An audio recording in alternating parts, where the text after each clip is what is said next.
Students, আজকে আলোচনা করব নৈতিক বিচারের বৈশিষ্ট্য। তো নৈতিক বিচার এই সম্বন্ধে যদি বলি, সেটা প্রথমে বলবো যে নৈতিক বিচার কাকে বলে, তারপরে তার বৈশিষ্ট্যগুলো আলোচনা করব। এবার নৈতিক বিচার হচ্ছে যে কল্যাণের আদর্শে ঐচ্ছিক ক্রিয়ার মূল্যায়নকে আমরা বলবো নৈতিক বিচার। এই নৈতিক বিচারের যে সমস্ত বৈশিষ্ট্য আছে সেগুলো হলো, প্রথমত আমি বলতে পারি যে নৈতিক বিচার কিন্তু আদর্শানুগ।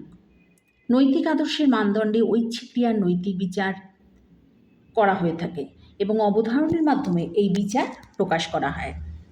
নেক্সট বলতে পারি যে নৈতিক বিচার সাধারণ বিচার থেকে কিন্তু একটু আলাদা। সাধারণ বিচার বস্তুনিষ্ঠ, নৈতিক বিচার হচ্ছে সেটা হলো ঔচিত্যমূলক। নেক্সট বলি যে কেবলমাত্র ঐচ্ছিক ক্রিয়া ও অভ্যাসলব্ধ ক্রিয়া নৈতিক বিচারের বিষয়। আবার নৈতিক বিচার বা কেবলমাত্র সুস্থ বিচার বুদ্ধিসম্পন্ন মানুষের আচরণের বিচার। নেক্সট বলতে পারি যে নৈতিক বিচার প্রধানত হচ্ছে আত্মবিচার। আমরা প্রথমে নিজের কাজের নৈতিক বিচার করি, আর নিরপেক্ষ দর্শক রূপে নিজের কাজগুলো প্রথমে আমি প্রত্যক্ষ করি, পরে বিচারকের ভূমিকা গ্রহণ করে কাজগুলি আদর্শ অনুযায়ী করছে কিনা সেটাকে বিচার করি।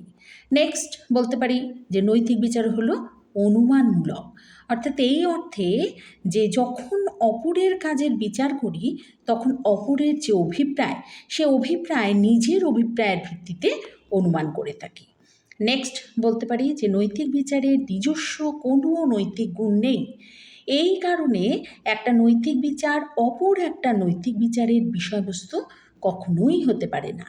নেক্সট বলি যে নৈতিক বিচারের সঙ্গে সত্য বা মিথ্যার এরকম কোনো কিন্তু প্রশ্ন জড়িত থাকে না।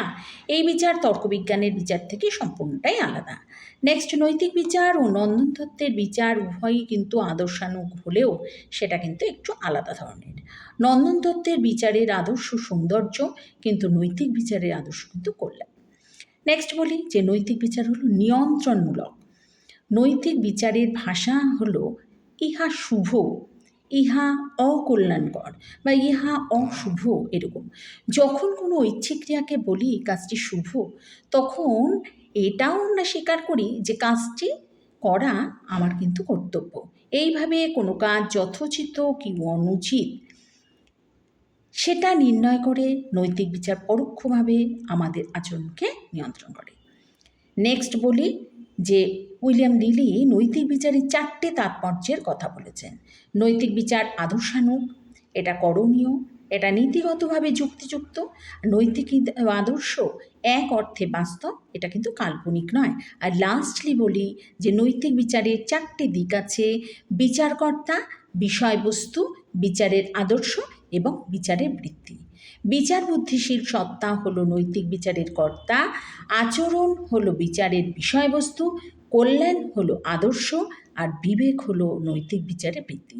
তাই এইভাবে আমরা কিন্তু নৈতিক বিচারের বৈশিষ্ট্যগুলোকে আলোচনা করতে পারি।